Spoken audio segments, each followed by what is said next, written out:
Hi, I'm Andrew McNair, and I'm sure you've heard the term paying it forward. Paying it forward has been a viral act of spontaneous generosity for over a decade. You might have seen the headlines where chain reaction of kindness involved over 900 vehicles driving through a Minnesota Dairy Queen, or mystery woman picks up lunch tab for everyone in the Denny's restaurant.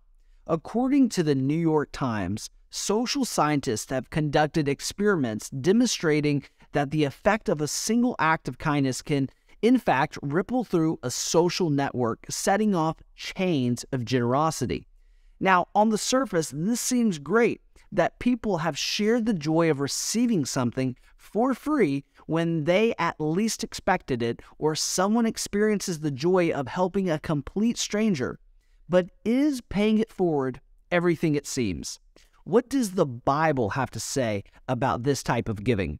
My hope in today's video is to give you a different perspective on paying it forward. Now, on the surface, it seems like a great thing, but it can easily lead to inflated views about your own generosity and more.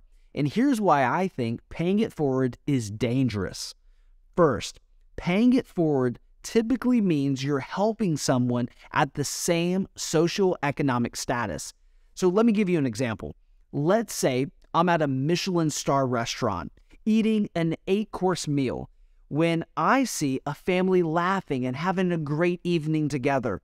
And so I call over my waiter and I ask, can I pay for that family who's having dinner? And the waiter says, of course you can. The family's shocked. They're ecstatic. I've made their day and helped a family in need. Or did I? I know it's an exaggeration, but I hope you can see my point. The people eating at the restaurant I'm eating at are not in deep financial need by any means. Many times, the person you are buying a coffee for or buying a breakfast for may be in the same financial standing that you are, if not higher. If they got into the drive-thru on a hope and a prayer that they could afford the Big Mac, there's a deeper need for financial education because they shouldn't be purchasing anything that they can't afford anyway. Now, you shouldn't be patting yourself on the back for paying for someone else's dinner if you're just redistributing your wealth from one first world citizen to another first world citizen. I know it sounds harsh, but the poorest of the poor in America likely have access to clean water, shelter, health care, and other social safety nets that would astound third world citizens. And Jesus said himself, sell your possessions and give to the needy. Give to those who need a hand up, not those who are level with you, because that's just a handshake, not a hand up. When you're paying it forward, you're not giving to the truly needy people, but to make yourself feel good. That leads us to the second reason that paying it forward is dangerous.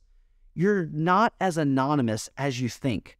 The shift of people working in that restaurant or the drive-thru know who you are. You know. The people in your car with you potentially, they know. The person you are donating through knows. Whether the cashier, the barista, or the server, they know.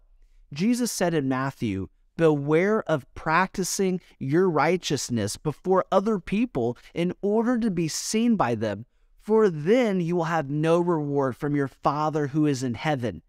You've already got your reward if they know about what you're giving. Don't give for the praise of others or for others' admiration or approval. I'm shocked at the number of people who put their charitable deeds on social media, loving the comments and the likes and the attention. Jesus says, don't give for the attention of others. What should you do instead? Jesus gives us the clear alternative. Give in secret. Jesus says, but when you give to the needy, do not let your left hand know what your right hand is doing, so that your giving may be in secret. And your Father who sees in secret will reward you. God rewards the acts of generosity that only He knows about. Why? Because they're done to please Him, not to feed others approval, admiration, and acceptance of ourselves. One way to give in secret is to faithfully tithe, which is giving 10% to God out of every paycheck. It's not glamorous. No one's going to give you a gold star, but God knows and will reward you. If this seems difficult to do, remember that everything you have, God has given you out of His grace. Only He deserves the credit for your giving. Third, paying it forward is dangerous because these heroic one-time giving events don't build a habit of generosity. I'll be straight with you. Paying it forward every once in a while is not obedient to God's plan for your finances. In fact, you are actually hijacking and shortcutting your own ability to give. Here's how.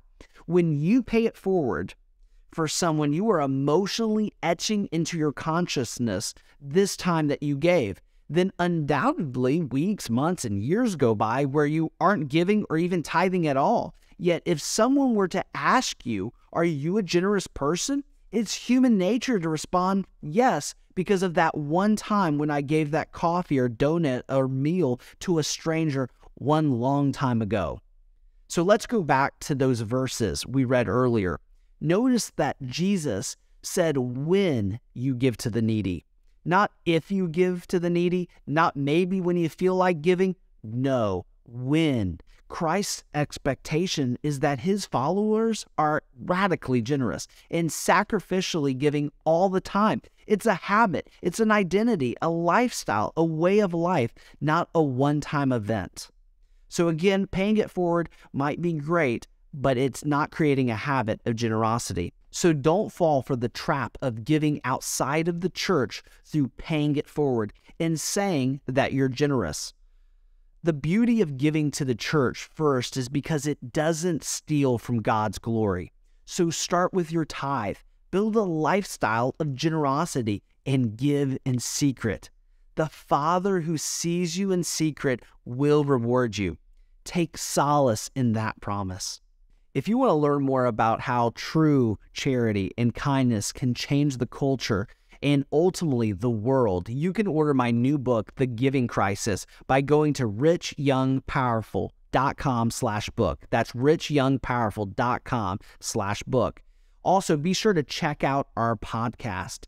The podcast is called Rich, Young, and Powerful, and it's where we highlight philanthropists and givers who are actually on a great mission to giving towards gospel ministries and other needs in the areas of this country. So be sure to check out our podcast. But until next time, remember to invest your life into something that will outlive it. Now that's living to give.